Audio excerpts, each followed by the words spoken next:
So I have a problem. My steering wheel shakes excruciatingly bad because my car is terribly unaligned.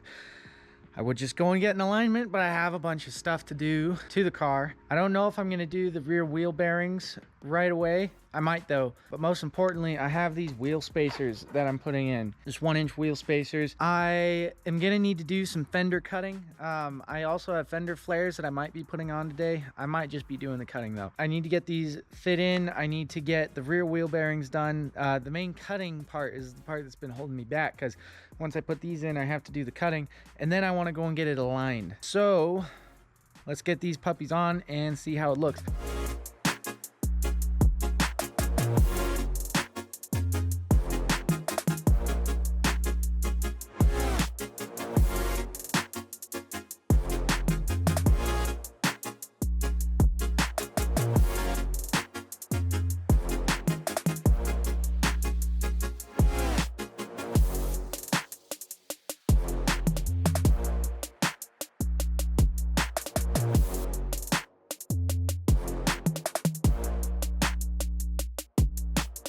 It definitely pushes out the front a little bit. The rear is jacked up, so it's obviously a little wonky, but that's definitely looking pretty good.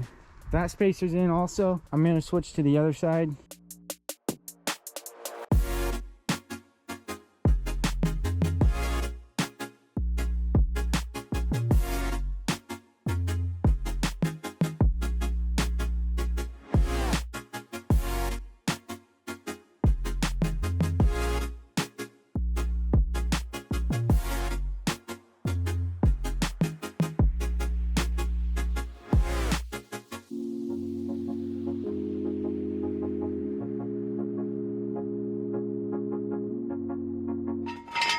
Always jack your car up. Don't trust a hydraulic jack. Do, however, keep the jack on there just to have some backup. So the next thing is going to be removing this wheel again, and probably just going to have to remove this plastic. I might just end up cutting it once I get rid of the metal that I need to. You can see that back plate is the actual metal. Then I can decide what I want to use to cover this, because this basically goes straight into the door and like all the way back, if you can see that. Let's get that out and hop to it. Fun trick, if you do forget to break your lug nuts before you lift the vehicle up and you don't want to take the whole vehicle down and then break it and then put it back up again, just put something under your wheel like this. Make sure that has a good enough friction lock so it doesn't turn. See how it's nice and locked into place. Just move this freeline skate out of the way and it rotates freely. Yeah, that's a good catch. So let's see if this will that's enough for me. Ooh, nailed it. Bing, bada, boom. All right. Now that we have that off, we can get back here. So I think I need to take this puppy out, and then I can pull this forward far enough, and then we're basically just gonna try and cut this metal flange flat. I've already cut down a bit on this. We're gonna cut it flat. We're gonna try not to cut far enough so that it separates those metals. We're gonna try and keep those together. If we do, however, get that deep, I'll just bring my welder out and we'll lay a tack or a bead down that ridge, and then we should be good.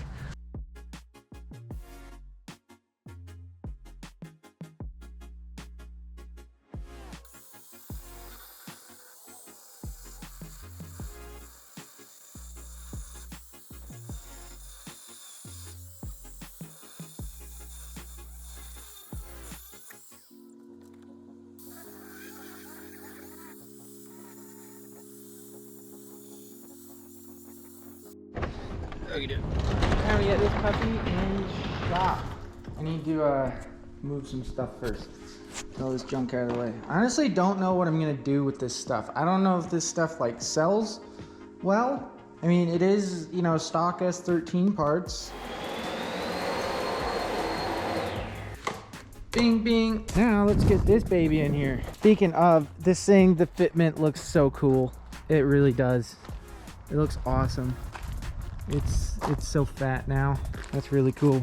And these tires are pretty worn out too, so I mean it is pretty chonky. Ooh, the tires are pretty worn out. That gets me thinking I actually need a little bit more clearance than what I currently have.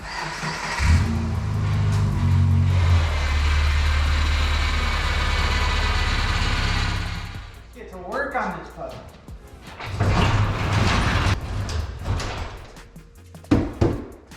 hopefully soon. I really need to plan a trip just so I can show this puppy off in action, because I'll tell you, this thing really does do an amazing job. She already has Jeeps under her belt. She has chopped some Jeeps on the trail. Oh, look at this little guy. That's not your car.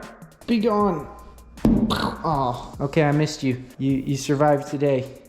I have it down really far right here. Like, it's almost flush on this point. Sorry for the bad camera angle. It's almost flush right there, and it is still just impossibly close. Like, it rubs half the time. So I think I'm just gonna try and grind like into that as far as I can. I'll end up filling the gap with weld best I can, and then just go up as far as I can. I'm probably gonna cut more of this channel out so that I can access this, and just grind it back as far as I can, as far up as I can. I have plans for this that's gonna kind of relocate all of the suspension geometry. I'm probably gonna end up moving the whole thing forward more, just because I run into so much framework like right away. Because I'm gonna be wanting to have bigger tires and be able to tuck them up in way further on the top.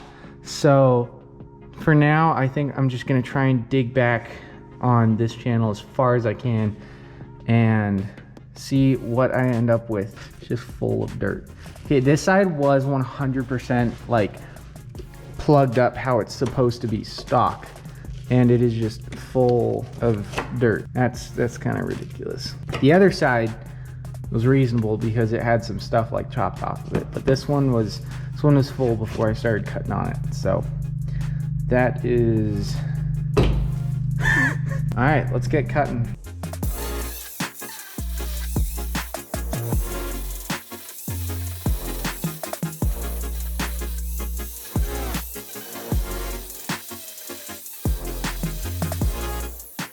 All right, I got those buttoned up. This guard is in there. I am going to put the wheels on now. I do believe the other side is also good on clearance. Obviously, once I get it on the ground, I'll actually be able to test whether or not I'm still hitting. I do believe I'm clear though. And then the next step, which I think I can do on the ground just by turning the wheels out, is welding. So I'm gonna have to pull it forward into this corner, which I think I should have enough room after I move the bikes around. Because I need to weld up this seam just so that it keeps the structural integrity that it once had, because it is a very important part of the frame. And I have ground it into nothingness. What does Big Purple Guy say?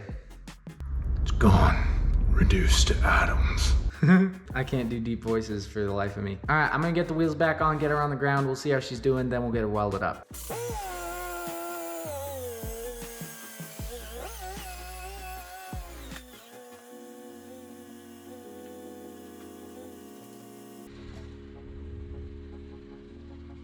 All right, bad news, my power steering pump sounds absolutely atrocious. Good news is that we're good on clearance. So you'll see that the plastic is touching, but the metal clearance is actually good. Once you lift that back, you can see straight through.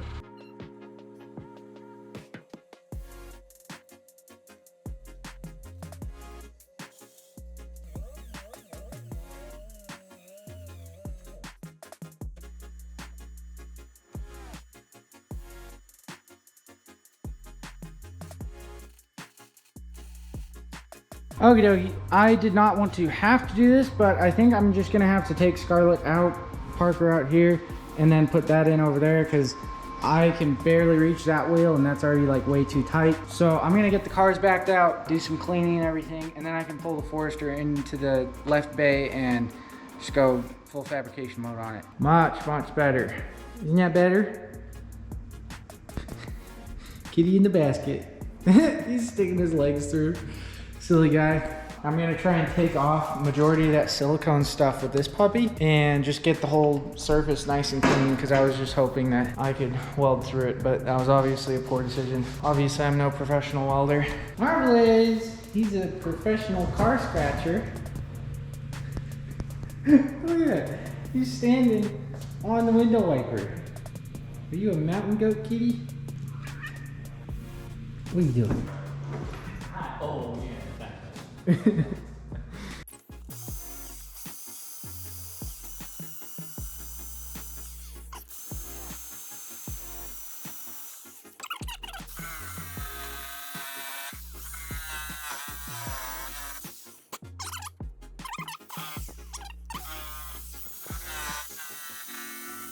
I think that's just about ready to weld.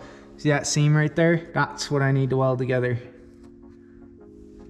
And all up and along here.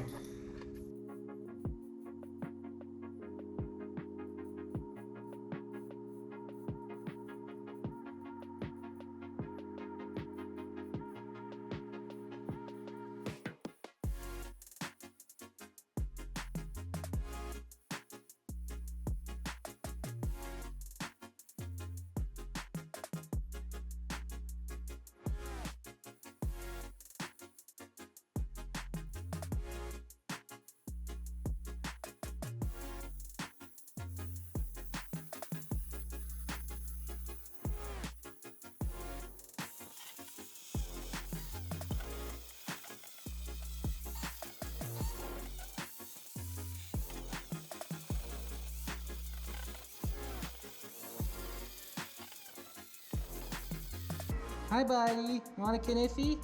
Yeah, no, don't touch the pointy side. Yeah, coming to help? Don't touch that thing either. Yeah, I'm gonna unplug that. We got it, buddy. Okay, you ready? You ready? Go fetch. Now bring it back and then throw it in the garbage. No, you gotta bring it back. Useless. Absolutely useless. Again, this side is honestly like looking really good. I already had a decent bit of clearance on this side, so I'm just gonna try and take that down a little bit and take down it where it kind of flared out in the bottom there, and then we should be good. All right, threw about 3 coats on, I threw 3 coats on, and it looks really great. It does look good. So I'm gonna throw the wheels back on. I'm not gonna like turn it all the way yet, just because, I mean, that's only been drying for what, like 2 hours. I'm just gonna go and park it outside. I think that will conclude the immediate activities. Eventually I'm gonna do the rear wheel bearings on this puppy, but it's a pain. I have to go rent a tool, and I really wanna get to work on the other car.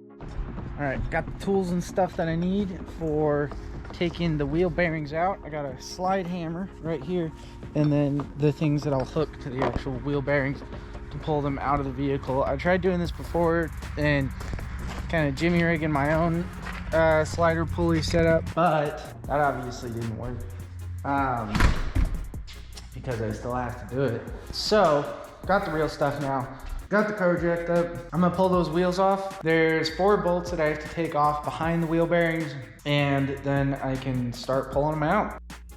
Actually, one more step, initial step that I forgot about before taking the wheel bearings off, other than those original 4 bolts that I was telling you about, and the axle nut, of course, which I don't think I mentioned earlier, but that is taking off the brake caliper, because without taking off the brake caliper, I can't get off the main rotor, or only rotor.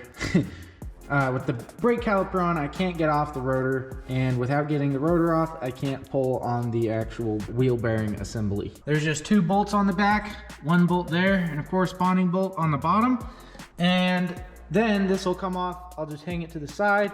I'll take axle bolt out, and we'll be ready to rock and roll. That should do it for the brake caliper. Let me just wiggle that puppy off of there. Come on, yeah. There we go. Okay, I'm just gonna set that puppy up there for now. All good to go. There's 4 bolts. I don't know if I can get you to see them. You can see one of them. There's another one, and then there's corresponding ones over there and on the other corner that we need to get before the wheel bearing assembly hub is removable. Next stage is getting this off, which is this 32mm socket. Thankfully I have. And once this and those 4 bolts are out, we will be able to mount the tool to get that off. I'll show you that tool in a minute.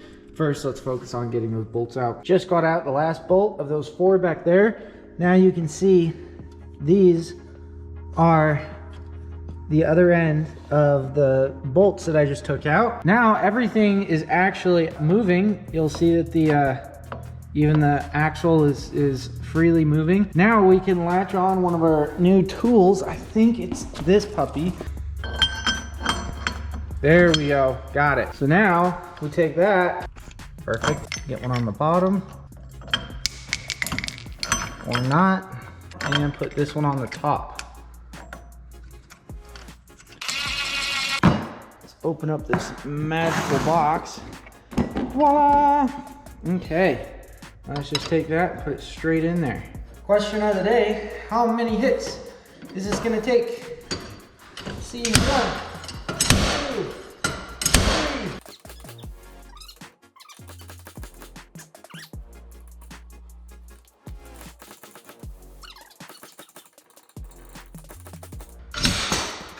About 20 hits later and we got half of it out. So I was it's falling apart. I was kind of worried about this, that it would pull it in half, which is in fact what it did. So now what I'm challenged with is getting the housing out. I have pretty good field of accessibility, so I might just be able to spray some PB Blaster in there, really get it into all the corners, and then hammer it out. Also, I got a bunch of these balls. This is awesome. You can use these with my slingshot. Nothing goes to waste around here. Oh, look, they're coming out. There's a bunch of them.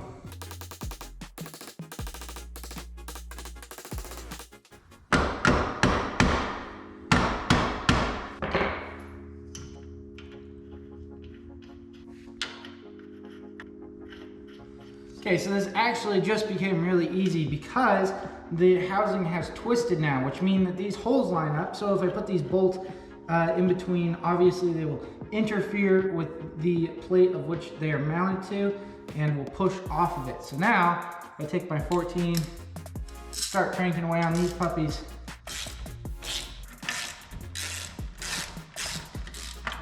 And there she comes. Boom, baby. Well, that definitely took a lot longer than the last time, but the good thing is that we got it out. Definitely a lot more corroded on this side. However, look at how mangled that is after getting it out. Yeah, that puppy was a pain. However, this bearing was actually in better condition. The bearing itself, everything was clean inside of it. Lots of grease. It's in pretty darn good condition. Well, it's not now. Anywho, out with the old, in with the new. Got this puppy ready to go in.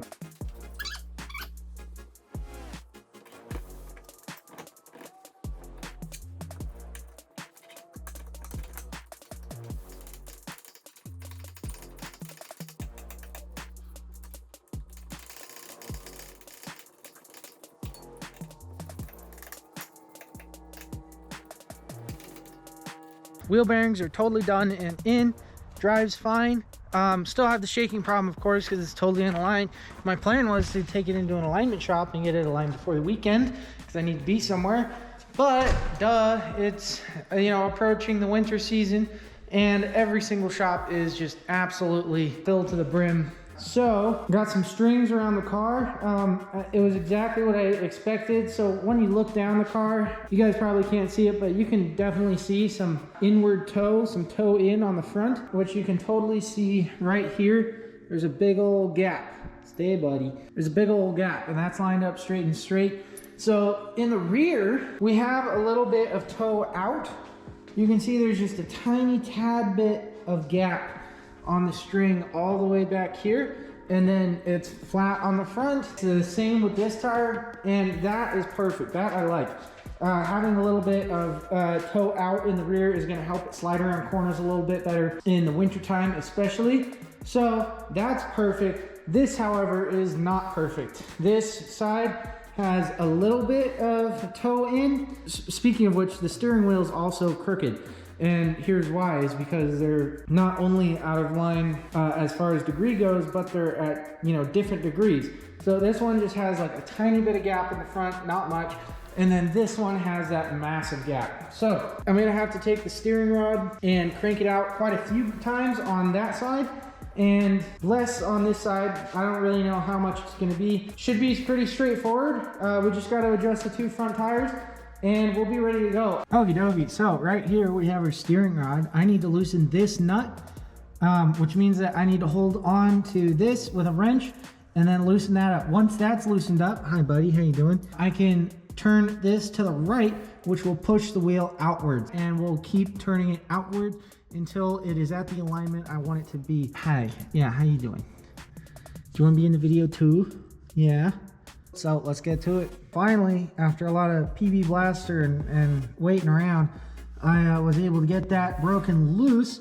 So now that this bolt, I backed it out a few. I've actually been adjusting this for a bit. Catch you up. We have this side is, I actually extended it a little too far. As you can see, it's really close on this side. And then we have just a wee bit of a gap on that side. There we go. So we have a little bit of a gap on that side, nothing on that side. And then if you come around to this side is almost perfect. I need to take it out just a little bit because it's a little spacious on this side and a little tight on the other side. The rear is still looking perfect, so I'm just gonna keep that as is. This side I actually still need to break loose. I do have PV blasters, so it should be just as easy and or difficult as the other side. But yeah, it's turning out pretty good. I'm gonna pull this one back in just a hair and then we'll get to work on the other side. Well, I've been driving around the Forester for the weekend. I ended up going down to Moscow actually to help my buddy out with one of his projects, which you'll be seeing later this week. But the alignment is really great. It might be a little darty, so I might try and pull in the outward toe in the front just a tad bit. I didn't give it much, it doesn't have much, but just for the lifespan of the tires and the drivability on highways, I think I might toe that in just a little bit more so it's more straight. Otherwise, it drives awesome. It made the 2.5 hour drive there and back. I even got some off-roading action while I was down there, and we went through this mud and it just started flinging mud everywhere because the wheels are, you know, so far outside of the wheel wells now. So I'm definitely gonna have to put in the fender flares and maybe even mud flap. That'll be it for this video. Thanks for watching. Leave me a like, subscribe. As I said, there will be another video out later this week. We got a lot done on my buddy's project. I'm excited for everyone to see that thing and how far along she's come in the time that he's been working on it. Have a good one.